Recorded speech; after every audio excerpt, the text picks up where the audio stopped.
Like many people with visual disabilities are engaging with the radio or other audio formats today, right? Friends or family may be describing the action. So that's sort of the primary mode. And I think what you miss through audio alone are the spatial details, right? Like where the ball is, where the players are, how those different plays intersect and develop.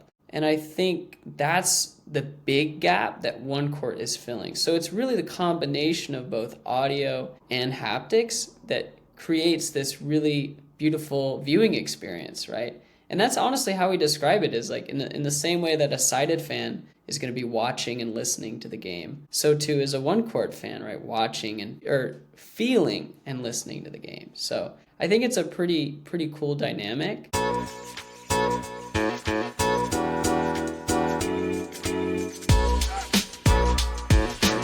OneCourt is making live sports more accessible to fans with blindness or low vision. They've worked with the blind and low vision community to design a haptic device that conveys hard to describe details through spatial vibration and generative audio. OneCourt has teamed up with the Portland Trailblazers, Sacramento Kings, and the Phoenix Suns to make the haptic displays available for fans. We have the pleasure in welcoming Alexa Garay and Jerred Mace onto Hoopsology. Welcome to both of you. Hey, thanks so much for having us. So thanks for joining us. Really appreciate it. Our podcast tackles, the hottest topics within the world of basketball, but we delve into basketball culture, what makes the sport of basketball so great. So for both of you, I first saw this technology on social media. I thought it was super fascinating. I never even thought of just, the fans that have blindness or low vision, really participating in the watching of sports and basketball in particularly. So for both of you, can you go over just the origin story of this device and this technology? Yeah, happy to start. So, OneCourt all got started a few years ago at the University of Washington. So we were students at the time, and I came across this video of a blind person at a soccer match. So he was sitting in the stands with a woman who watched the game below, and at the same time moved his hands across a game board to represent the action. So it was through touch that he was engaging with and enjoying the game, and that really has stood out to me and stuck with me, honestly, since then, as both a designer and someone who's had visual challenges growing up. It felt like just the perfect place to focus my attention. And yeah, that's how we got started. So OneCourt, now looks quite a bit different, and we're a real company, and it's exciting to see it start to have a real impact in the real world. So what were the hurdles that you experienced? Like, did the design process take us in terms of turning the concept into reality and some of the things you had to overcome to get this device in the hands of fans? I think the first hurdle is really around technology feasibility. Like, there's a couple there.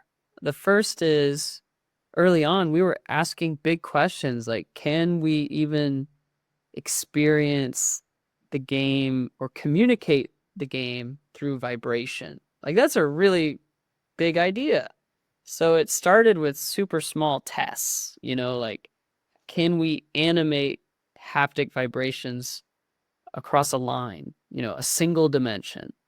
And then once that test proved viable, well, then we went on to bigger tests. And eventually now, of course, we're streaming the game of basketball, which is a really complicated and fast-paced, very fluid game. We're streaming that through touch. So I think there was a huge question about how we would accomplish that early on. And then the other one, I think on the technology side, was how are we actually going to scale these experiences? Because even looking at that example I mentioned of an individual helping someone else by moving their hands, well, you can't have, hundreds of thousands of people necessarily doing that. So how do we scale that? And it was really through this realization that the leagues are collecting this data already. They know where the ball is, where the players are. They know all of these different events that are happening. And we can basically access that data and translate it into this haptic experience. So those are, I would say, the two big, technical challenges covering design, hardware, software. But that's not to say there aren't others. And Lexi, please take it away. Like, we have faced also a lot of challenges in actually realizing this from an operational and business perspective. Yeah, I think on the operational side is sports is a very interesting industry, and that when you are working in live sports, it's very small, right? There's only a handful of professional sports teams in America, and for the most part, a lot of teams do things a certain way, and they've established the processes that exist in their venues. So when you introduce new technology, there's a lot of processes that you want to go through and a lot of testing and setup work that needs to be done before you can actually implement this new technology.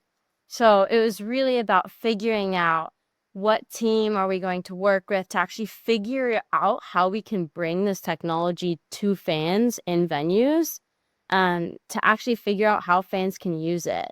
And the Portland Trailblazers ended up being that team for us, partly because of proximity location-wise. We're based in Seattle, and they're the closest NBA team to us. And also, they really lead by their name, the Trailblazers. They are trailblazers in the industry in terms of their fan experience initiatives and what they try to do from a technology side, from an innovation standpoint, and what they try to bring to their fans, both in arena and just larger in their community. Well, and that's it's interesting from like the technology and operational side, and then as you start working that out, you've now got kind of the growth and marketing side, right? And the challenges you run into there, right? How do you get more teams on board? How do you approach them? So do you want to touch on that a little bit? Totally. I can start on this, and Jerred, I'll pass it off to you after, and feel free to add your thoughts.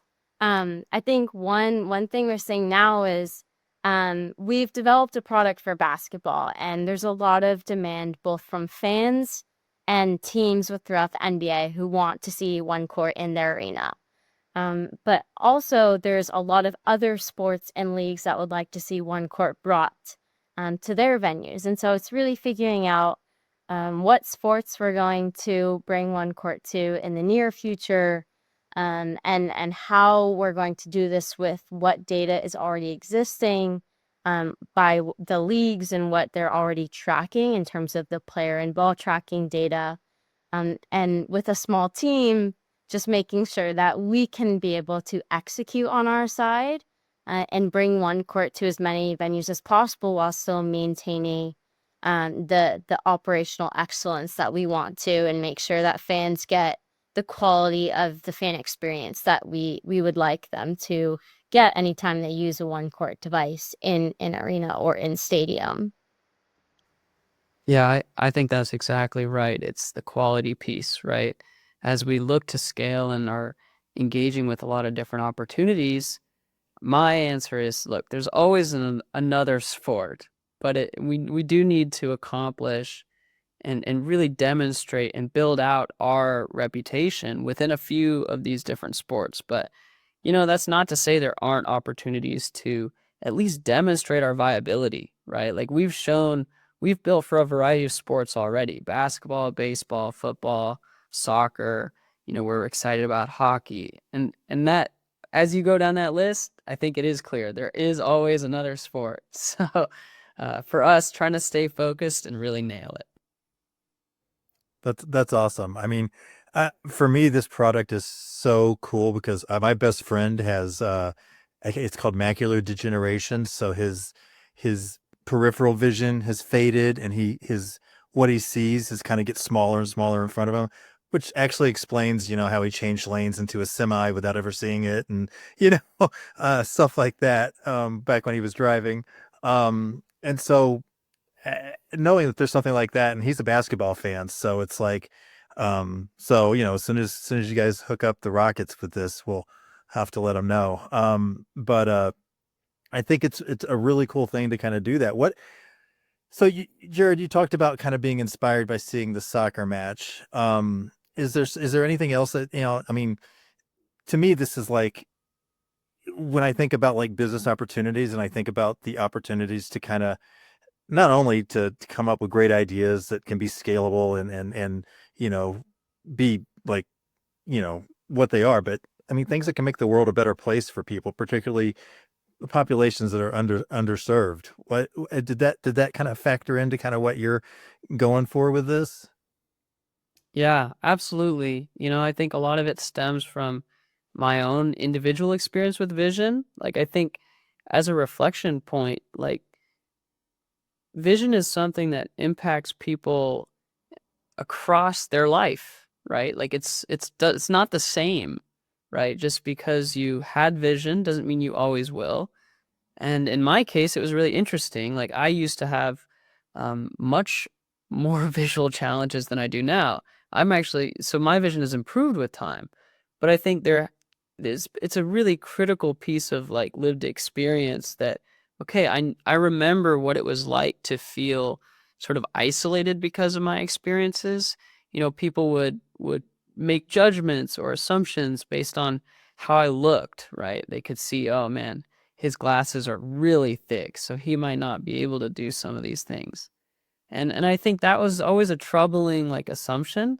But it's something that I definitely took, and I think that has played a role and has definitely primed my heart for this work. But I think engaging with our community and doing this work has done nothing but broaden my perception of like visual experiences, because it really is a spectrum.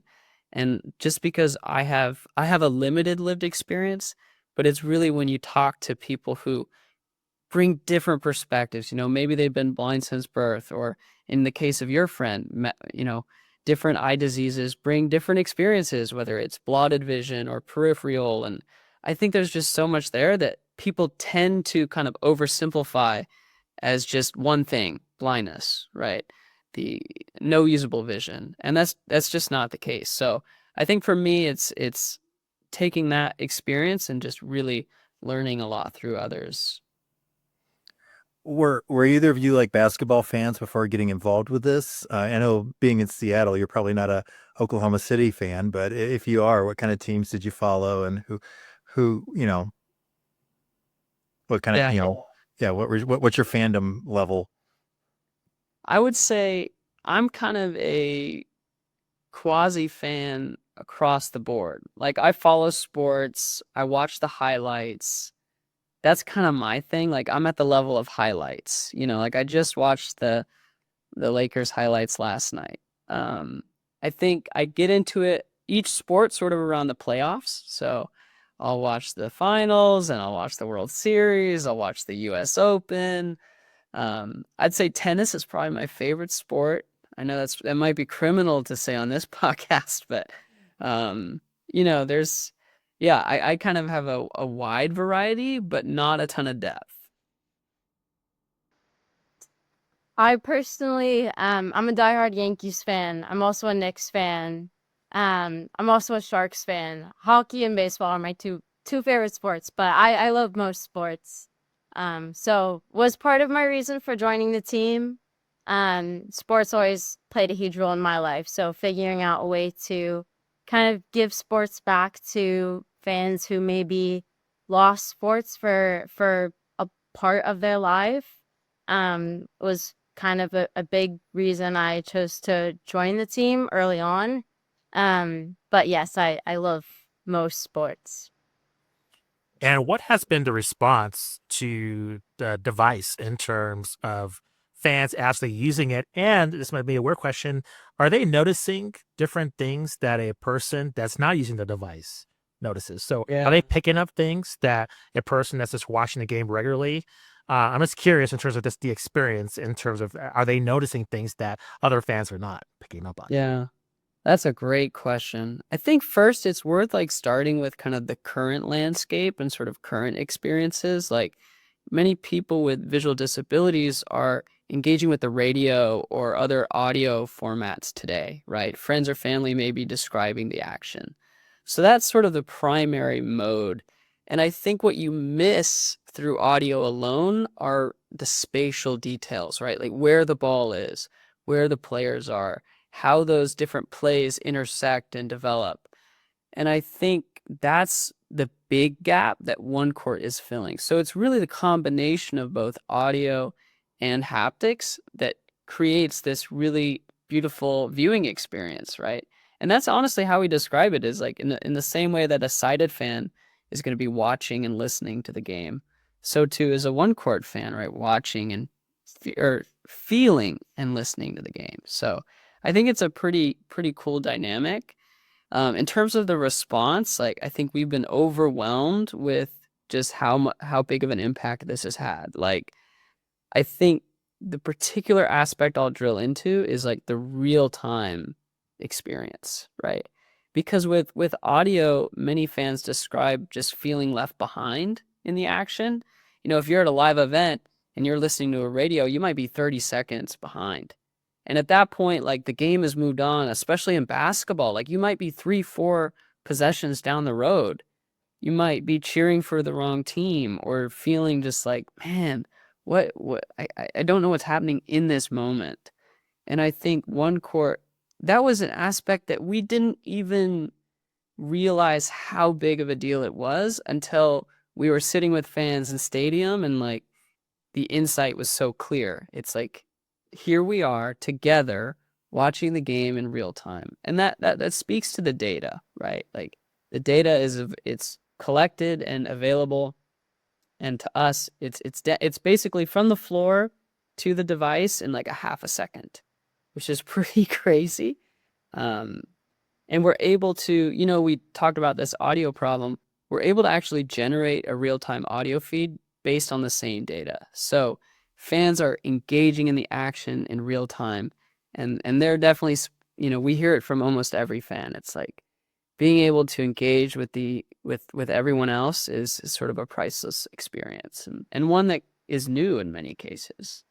The only other aspect I'll touch on, like you asked about, are fans noticing new or different things than other fans? I think one of the cool things is I think fans, compared to their prior experiences, are noticing totally new dimension to the game. Like a lot of fans tell us, I had no idea how fast and how fluid the game of basketball was. Because when you're listening to it, it's not as clear, right? But feeling it and feeling the players run down the court on a fast break, it's like, wow, it communicates that, right?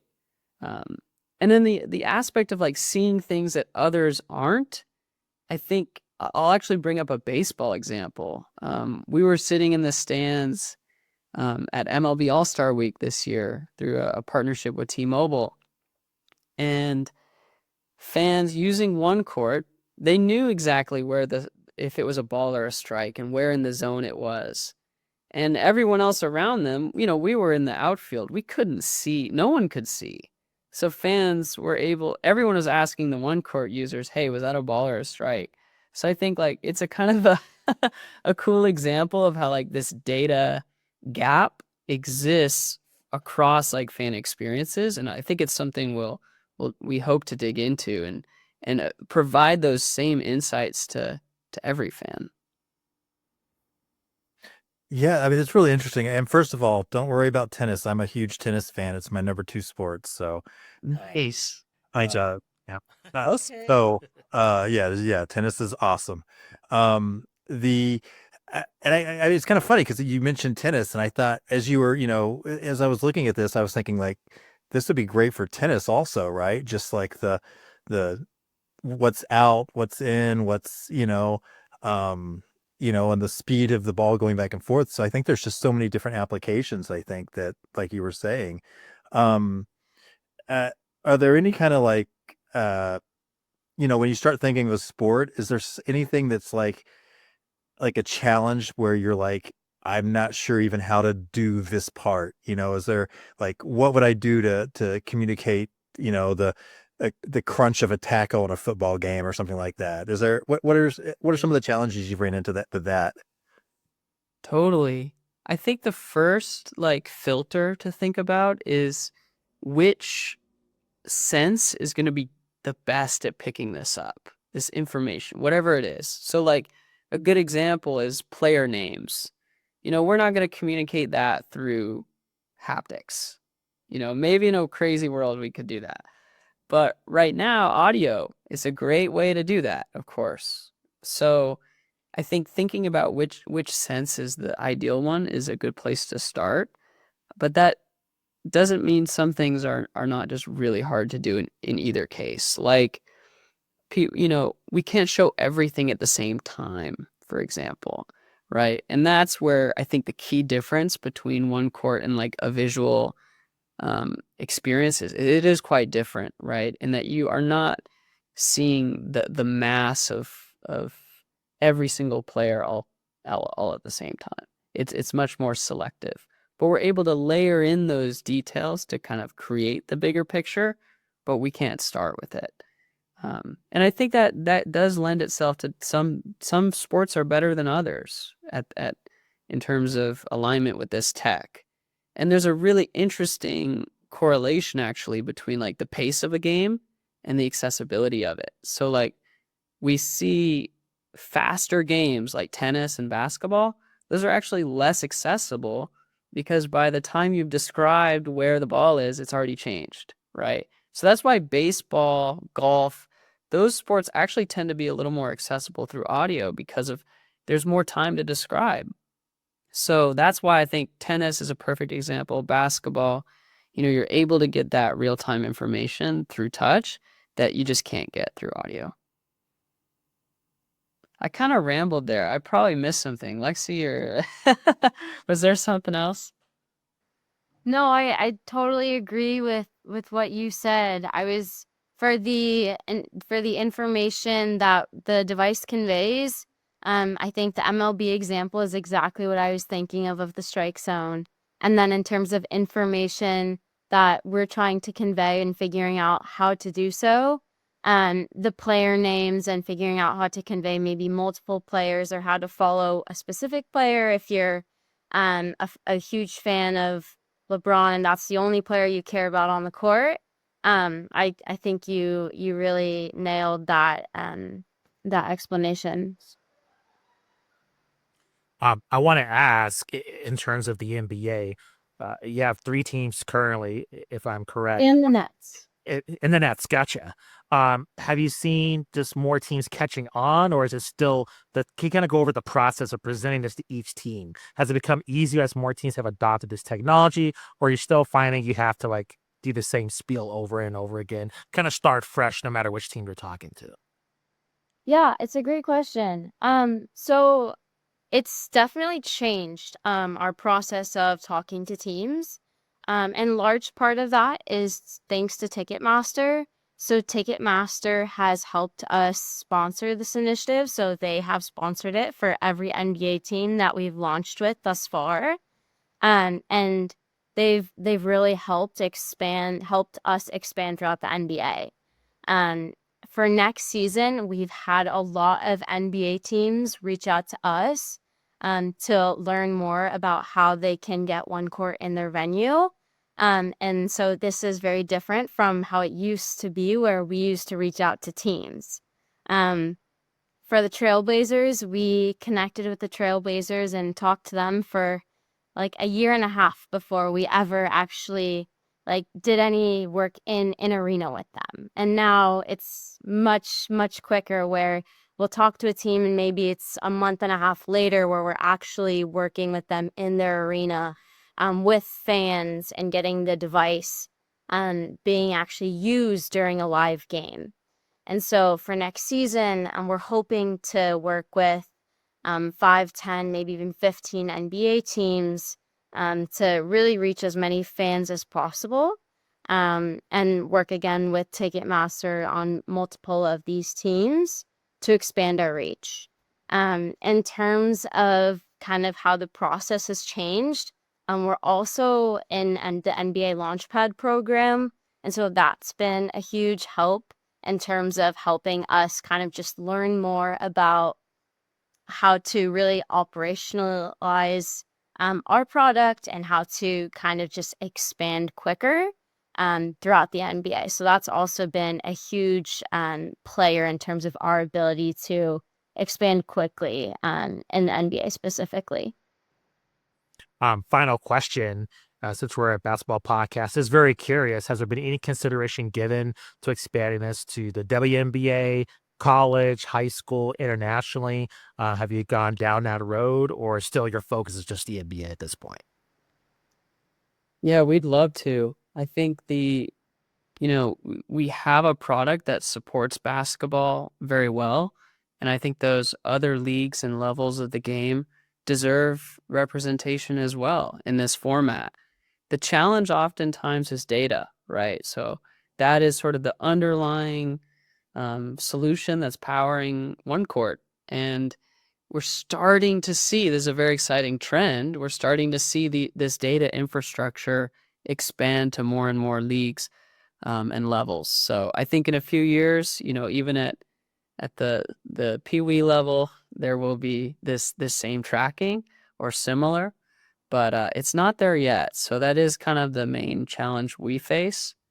I think the one aspect I'll speak to on the expansion of OneCourt is actually not just like within leagues or levels in basketball, but also just in environments where fans can engage with OneCourt. Like right now, of course, we're in venue, but fans have been asking us from the beginning, like, when can I get this in my house?